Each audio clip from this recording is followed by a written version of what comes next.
bolani urib yoki majburlab biror narsani qilish noto'g'ri ekanligi bu u amaliyotda ko'p isbotini topgan. Nima qilasiz? Ya'ni ursangiz maza qilasiz. Ichingizdagi o'sha g'azabingiz bir qandaydir bosilganday bo'ladi. Ya'ni nafsingiz maza qiladi bundan. Ota-onaga juda katta sabr talab etilar ekan bu yo'lda. Ota-onadan juda katta sabr talab etilar ekanki, har qanday xatosiga sabr qilib, chidab, to'g'ri tushuntirib shu narsani. Va juda ehtiyot bo'lish kerak ekan bu narsadan. Ya'ni urish nima deydi? Eng oxirgi masala bo'lishi kerak-da. Eng oxirgisi shu bo'lishi kerak. Agar bola ha deb kaltaga yeb gap eshitib, masalan, turtkilayveradigan bo'lsa, ota-onasi diydasi qotib ketadi u bolani. Ertaga uni qattiqroq urish kerak bo'ladi. Qattiqroq o'dag'aylash kerak bo'ladi. Masalan, bir umr o'dag'aylab o'ta olmaydi-ku, bir umr uni turtkilab o'ta olmaysiz. U bola katta bo'ladi, ertaga ulg'ayadi, 15, 20, 25 yashar bo'ladi. Shunaqa paytda masalan, katta hayotga qadam qo'yayotgan paytda nima bo'ladi? Bolani ko'proq mustaqil bo'lishga o'rgatish kerak nazarimda. Ya'ni men tajribamdan kelib chiqib aytayapman. Boladan ko'proq agar mas'uliyat talab qilinadigan bo'lsa, ya'ni farzandingiz mas'uliyatli bo'lishini xohlasangiz, yoshligidan o'sha muhitda tarbiyalang. Doim u uchun nimadir hal qilish, u uchun deylik, uni hech qanaqa bir mehnatga, oilaviy birgalikda qilinadigan uyda, masalan, deylik, bog'da ishlayapsiz, boshqa uyni bir yig'ishtirish masalalariga jalb qilmasdan, ya'ni sen qila olmaysan qabilida, yaxshi o'zim qilganim yaxshi qabilida munosabat bo'ladigan bo'lsa, bola hech qachon o'rgana olmaydi bu narsani. O'zi hamma narsani qayerdan o'rganadi bola? Ya'ni gapirishni ham bola qayerdan o'rganadi? Ota-onadan o'rganadi. Qanday o'rganadi? Taqlid qilib o'rganadi.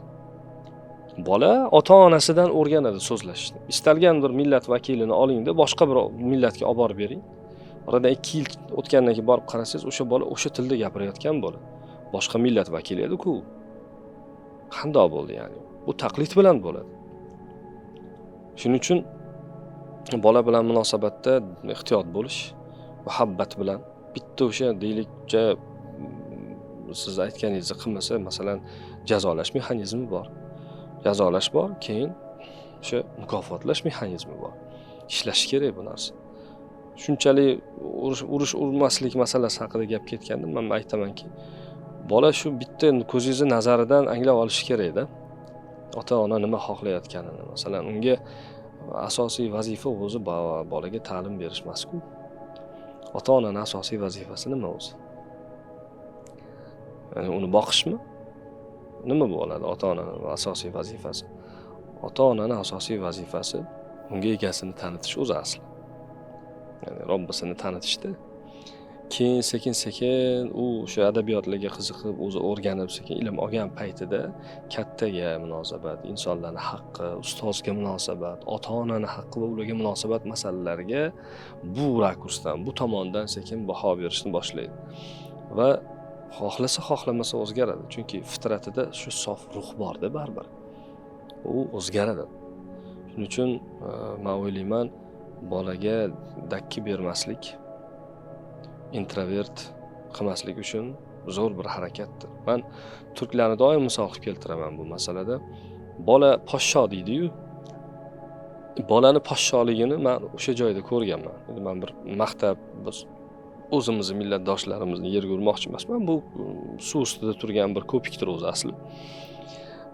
Bir gap ikkiga o'tdim, masalan, bolani urib yuborish, o'dag'aylab, baqirib, yoki uni xohishlariga qarshi bor. U erkalanadi masalan, dedi, yig'laydi, siqtaydi, erkalanib, o'jarlik qiladi va qaysarlik qiladi bola masalan.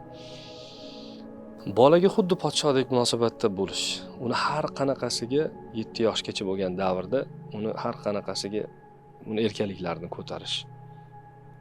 Bolani ekstravert bo'lishiga sabab bo'lar ekan. Yoki fikr so'rash boladan 3, 4, 5 yosh paytida ham masalan, bugun biz mana bunaqa qilmoqchimiz, onang bilan kelishdik, sen nima deysan, seni fikring qanaqa qabilida masalan boladan fikr so'rash. Unda shaxsiy fikr shakllanishiga sabab bo'ladi. To'xta deydi, men ham shaxsman deydi, meni ham fikrim bor, men ham fikr bildirishim kerak ekan degan tushunchada bo'ladi. Shaxsiyati rivojlangan bola istagan davrada o'zini shaxsiyatini qo'ya oladi. U introvert bo'lib o'tirmaydi, faqat odamlarni kuzatib, ya'ni ularga ergashuvchi bo'lmaydi. U ham bir fikrga ega ekanligini da'vosini qiladi, ya'ni.